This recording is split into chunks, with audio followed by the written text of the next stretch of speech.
Windows. Bonjour à tous. Oui, j'arrive. Attention. Oh, tellement de turbine. Bon. Un nouveau venu chez le Corbeau. Le Xanta Maxpédition. Qui est le grand frère du Zafar. Un peu plus petit. Ça c'est le plus haut volume. Et je vais donc vous faire une présentation, premièrement technique.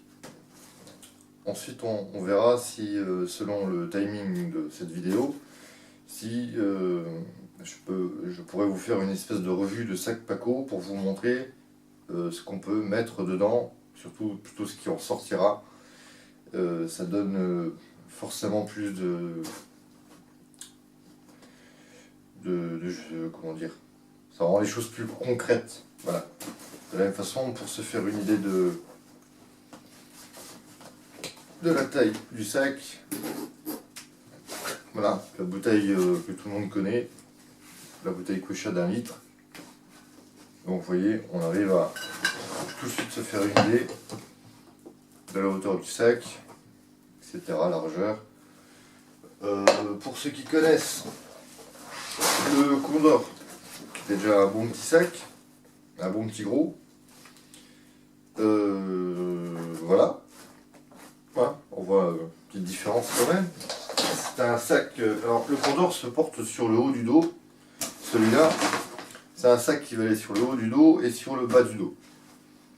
Mais après c'est peut-être ma taille, je suis à 1m70, moi il tombe pile poil, juste au-dessus, on va dire, juste sur la ceinture ou au-dessus. Et au niveau du dos, juste comme il faut. Donc je me retrouve pas avec un sac sur les fesses. Ça va pas être très agréable. Enfin, à mon avis, bof bof. Voilà, j'ai essayé de faire bien et rapide, ce qui est compliqué. Ceux qui présentent le savent. À savoir qu'il accepte aussi 1,5 litre. Voilà. Et mon prompteur, je vais mettre ici pour pas qu'on le voit. Mon prompteur. Alors, on va faire du technique là, on va faire du technique. Le sac. Compartiment, faut que j'arrête de dire E là. En promo les E. On a un compartiment principal dans lequel, histoire de vous montrer un peu, on peut mettre, voilà, ça prend un tiers du bas. Ça c'est le Softy, le Snug Pack Softy 9 Oak, voilà, qui est d'une bonne taille mais plutôt bien. Merci, désolé hein, des aléas du direct. On a une profondeur de 58 cm sur une largeur, je dis pas de bêtises, de 37 pour une profondeur intérieure de 20 cm. On a ici une poche qui est destinée au départ pour la poche à eau. Après, moi c'est pas mon truc, donc elle sera destinée à la bâche D4. Voilà, nickel. On met bâche, document, tout ce qu'on veut. On a quelque chose de nouveau sur les Maxp. Alors, je vais pas la sortir, c'est tout un Vince, mais elle est, on peut la sortir. Ici, vous voyez le zip, c'est pas une pochette à proprement dit, ça pourrait servir. On a à l'intérieur, ici, ça c'est du, alors je vais dire plastique, mais je sais pas, un composite, voilà, qui est à la fois rigide et souple. Avec ici une barre, je pense que c'est de l'aluminium, quelque chose comme ça, qui permet d'avoir un dos, d'avoir un port du sac normalement meilleur. En tout cas c'est ce que disent les randonneurs. Ce genre de choses améliore le confort et surtout au niveau de plusieurs kilomètres, c'est bienvenu. j'ai pas pu le tester comme je voulais pour des raisons de santé, donc perso, donc privé, donc voilà, j'ai baroudé un petit peu autour de chez moi. Je l'ai rempli, je l'ai porté par-ci par-là, mais j'ai pas, voilà, je l'ai pas testé. On est, hein, comme je l'ai dit, dans une présentation technique. Technical. Toujours la poignée, ça c'est habituel. Ici on a une pochette filet mèche, grande pochette. Et l'intérieur c'est ce que j'appelle les intérieurs fourre-tout. Voilà. Ça fonctionne donc par module, quelque chose de sac habituel quoi. On n'est pas dans l'organizer. Alors toujours pareil, YKK, YKK, c'est mieux que YKK. Mais bon, toujours les bonnes fermetures éclairs. Nous avons sur la façade avant, donc tous ces passants molles, ou molly, qui sont bien pratiques. Enfin, ils me seront pratiques, en tout cas j'ai déjà des petites idées en tête. On a une belle façade qui s'ouvre à peu près aux 2/3 avec filet mèche. Ah, ça c'est le petit truc Max P, voilà, la petite, le petit mousqueton. Ici on a, pas besoin de ça, voilà, à peu près taille de main. Et en profondeur, alors ça vient se fixer là, c'est donc pas quelque chose de... Il n'y a pas un rectangle au fond, ça vient rejoindre le sac. Mais voilà, pour avoir bien tendu et mis ce qu'il fallait dedans, on peut gonfler jusque bien 10 cm. Ce qui est déjà pas mal. La hauteur, la pilote, alors 23 en largeur. Et puis quoi, t'as pas pris la hauteur ou quoi? Bon, grosso modo, c'est la même chose. Hein. Ah, c'est dommage, ça. 23, 10, 58, il a pensé à tout sauf ça. Bon, je vous l'écrirai. Voilà. Donc, pochette secondaire. On a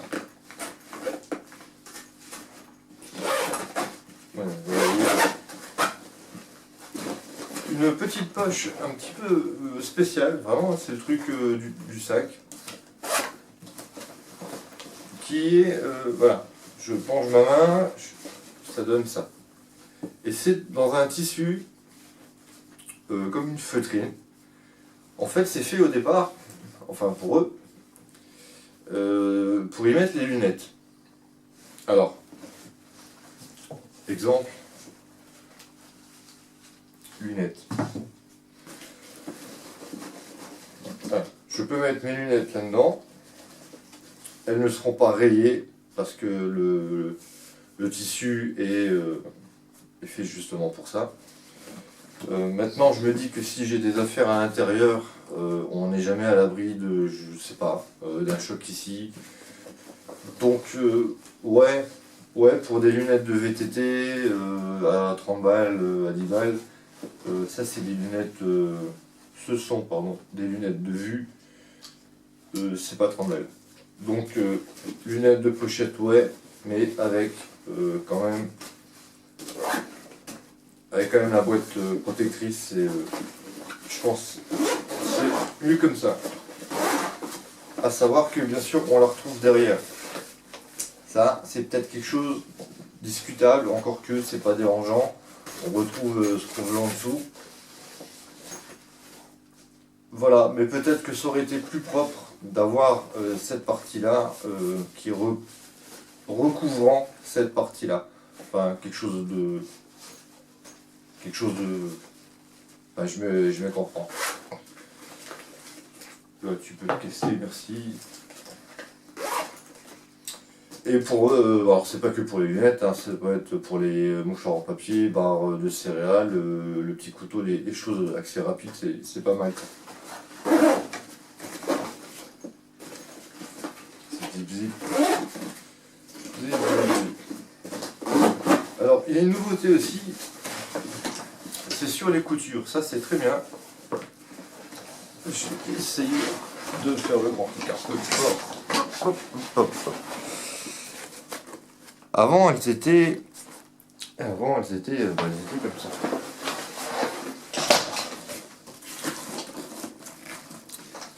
Avant voilà, on était sur une bonne fermeture éclair, mais voilà, un peu plus à nu. Là sur ce sac là, ils ont pensé à faire des espèces de bourrelets.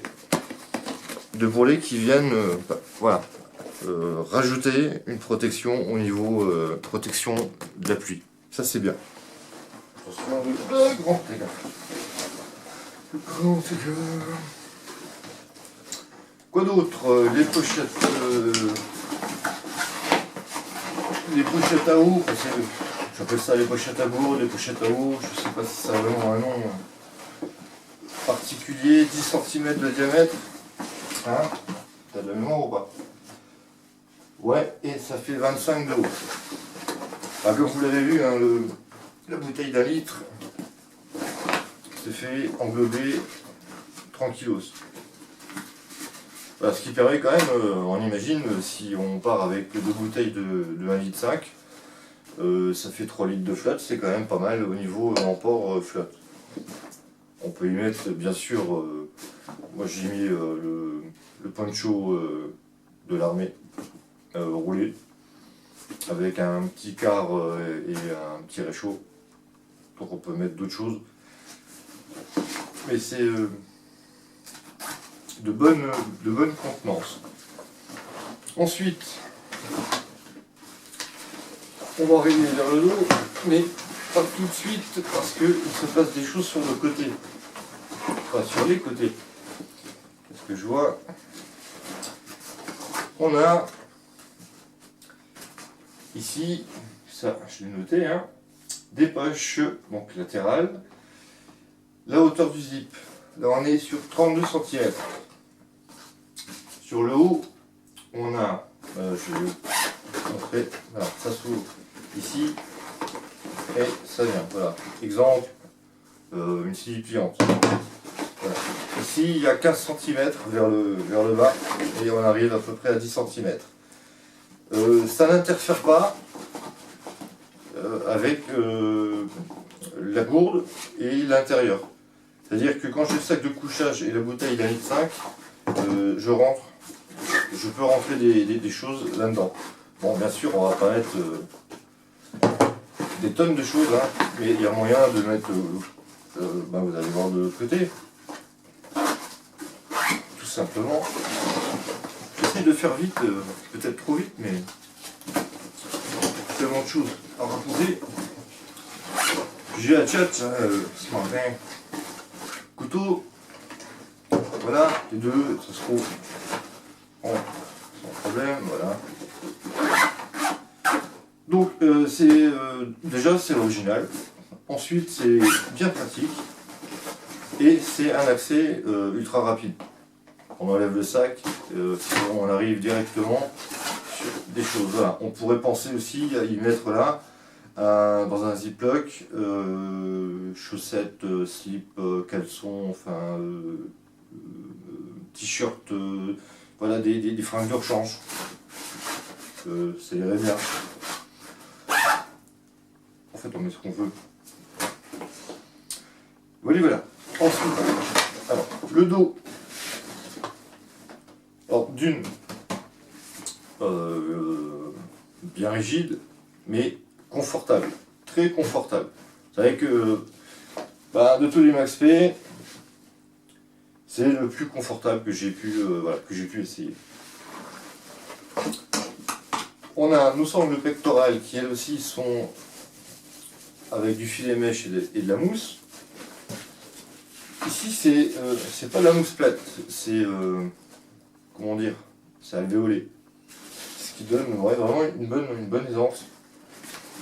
Pareil pour les bretelles, grosse épaisseur, bonne épaisseur, ça c'est bien. Et tout ça permet donc une bonne ventilation. On a sur la sangle abdominale, qui cette fois-ci devient intéressante. Autant sur le sac Condor je l'avais enlevé parce que elle était sûrement trop haute et puis moi je suis pas trop ceinture ventrale. Mais bizarrement avec celui-là je suis pas gêné. Bah, déjà je la serre pas trop et je la mais au niveau de la ceinture enfin je la descends un peu plus. Et puis je sais pas. En tout cas elle est beaucoup plus confortable que ce que. Bah, en même temps sur le Condor c'était simplement une sangle. Là on a quelque chose de moelleux. Alors ici on a de chaque côté voilà, un zip dans lequel on peut mettre genre un téléphone portable, un compact photo, mouchoir en papier, barre énergétique, etc. Ce qui vous plaira. Est-ce que j'ai pris les mesures? Ah oui, qui les a pris, tiens. Donc on a 18 cm. Pas du tout, on a 16 cm. Parce que les 18 sont là. Car ici, petite folie. Et ça ressort de l'autre côté. Voilà. Il y a moyen de coincer des choses à l'intérieur. Ça pourrait être genre mouchoir en papier. Voilà. Donc il y a moyen d'y mettre des choses supplémentaires. On retrouve la même chose de l'autre côté. Hop hop hop. J'ai déjà tout dit ou quoi? 30 divisé par 9 x 25 plus 32 x 12 020. Tiens. Voilà. Alors, ouais, je l'ai pris en noir parce que je sais pas, c'est peut-être le. Bah oui, je l'ai pris en noir. Bah alors, il est très beau en vert. Je pense à Léo, qu'il aime bien les sacs vert olive et c'est vrai qu'ils sont beaux. Mais, qu'est-ce que un corbeau, il a pris sa couleur. Donc, Blackos, ici, un velcro pour les fous des patchs. Et voilà, je crois que j'ai tout dit. Donc voilà, au niveau du port, très agréable. Au niveau de l'emport, ça je vous montrerai après. Le bas, une espèce de synthétique très résistant avec des sangles, hein, des sangles habituelles, voilà, qui permettent de passer un tapis de sol ou quoi que ce soit.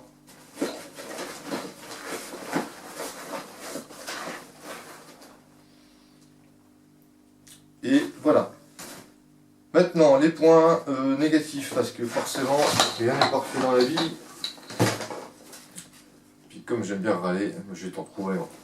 Je vais t'en trouver. Sur le côté, ça aurait pu être sympa quand même d'avoir ici genre 2 ou peut-être 3, pas sans molle, juste de quoi mettre une petite pochette. Voilà. Ça c'est dommage. Ça aurait pu être pas mal. Bien sûr, on est. Alors ça je sais pas, je comprends pas chez MaxP, vu le prix des sacs, que ce soit celui-là, là je me suis fait vraiment plaisir, que ce soit les autres, je me suis fait plaisir aussi, parce qu'ils sont pas donnés, mais quand on voit, c'est quand même du haut de gamme, c'est quand même, le prix est haut de gamme aussi. On est toujours avec, voilà, ces sangles, poulpe, voilà, on se retrouve de nouveau avec un calamar. Pourtant, ils y ont pensé, ici, au niveau de la bande abdominale, ils ont pensé à mettre un élastique. Bizarre, je pense ici, et là j'oublie. Et puis la plupart des sacs qui sont dans les gammes comme je sais pas, Camelback 5.11, etc., ont des systèmes, mais des systèmes avec le velcro intégré. Voilà, bon après c'est pas un souci, puisque j'ai un ruban qui fait la largeur de la sangle, 3 cm, que j'ai cousu, ça va vite, je vais le mettre en place. Là je vous montre comme il est quand il arrive, hein, sinon ça aurait fait trop beau. Mais autant dire, voilà les choses comme elles sont. Quand vous recevez, il faudra faire voilà, le petit élastique qui viendra rendre ça fixe et propre.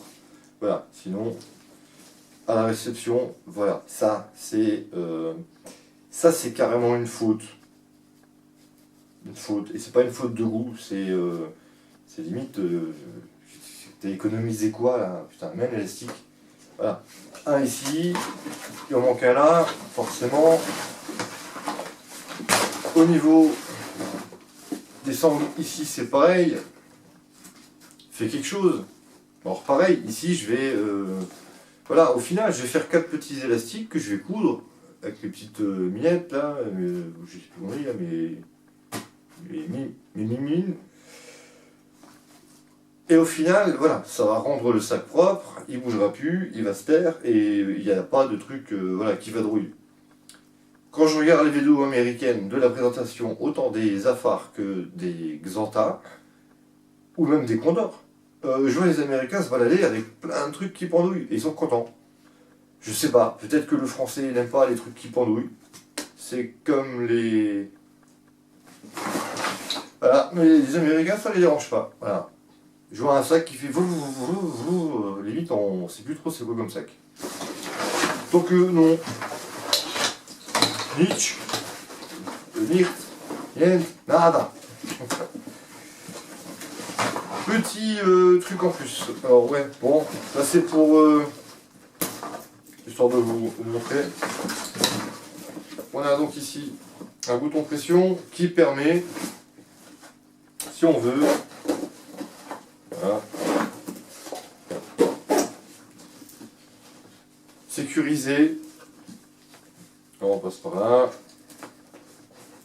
Ensuite on peut même sécuriser devant. Voilà, on vient choper là. Ça c'est peut-être mieux. Choper là. Chope là. Non. On va. Voilà, ce qui nous donne. Ça évitera une ouverture accidentelle.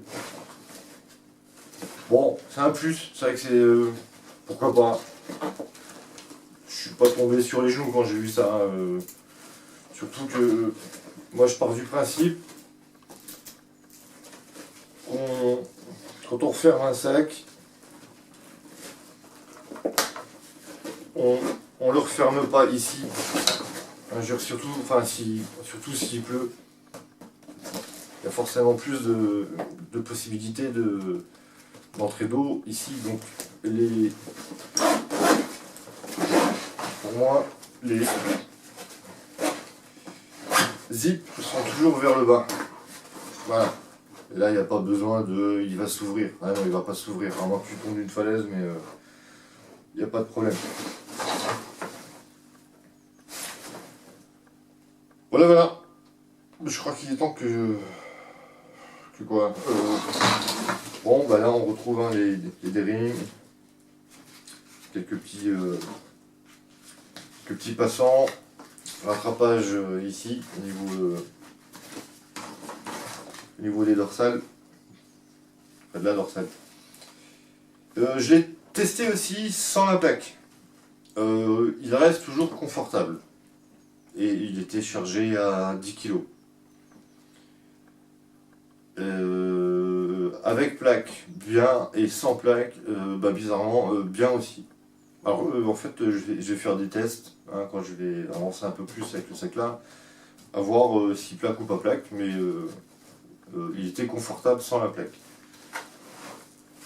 Voilà, pour avoir dans le temps, forcément. Donc le Xanta qui Là, elle est en mode... ah. Alors, estimé à 35 litres.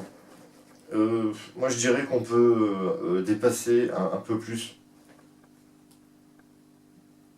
Entre 35 et 40.